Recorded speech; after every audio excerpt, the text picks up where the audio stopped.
As Yeshua walked the streets of Washington, D.C., his dark skin glowing under the soft spring sunlight. His simple robe fluttered gently in the breeze as he moved with purpose, his eyes reflecting the pain and struggle of countless souls who had come to him in need. He saw them, the homeless, lining the sidewalks, huddled in doorways, seeking shelter and solace where there was little to be found. With every step, he absorbed their suffering, their stories of hardship, and their silent cries for help. Yeshua knew his destination, the White House, the seat of power, where decisions were made that affected millions. He was here to confront the man at the top, President Joe Biden, who had promised hope and change but seemed mired in the politics of distraction and foreign entanglements. As he approached the grand building, the guards seemed to sense his presence. Their stern expressions softened, as they stood aside, almost as if compelled by an unseen force.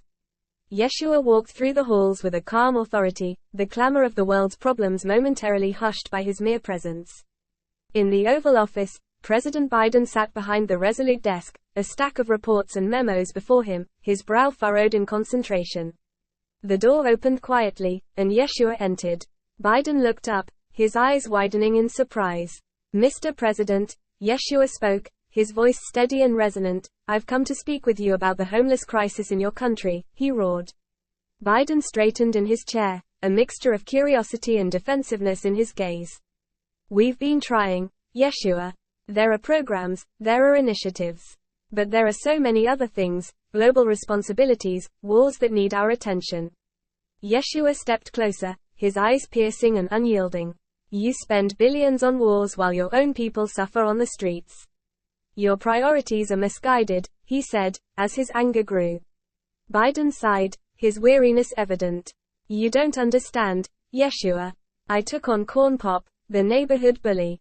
I've fought the hard battles before. It's not that simple." A shadow of frustration crossed Yeshua's face. He raised his hand, and with a force that seemed to shake the very foundations of the room, he shouted, "Joey B., you a corn pop." His voice thundered, reverberating off the walls.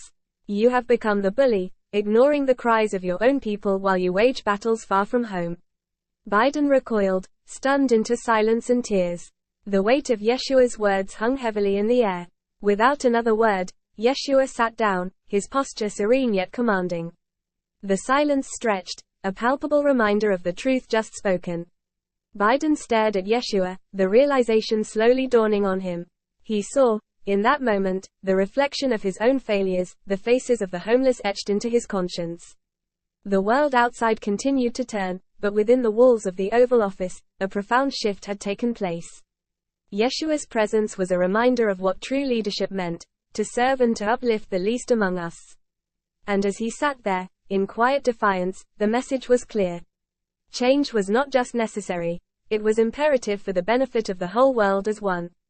As Yeshua left, he turned around and told old Joe, "I will return one day, and if you have not changed your ways, I will end you and send you to the depths of hell, where you belong."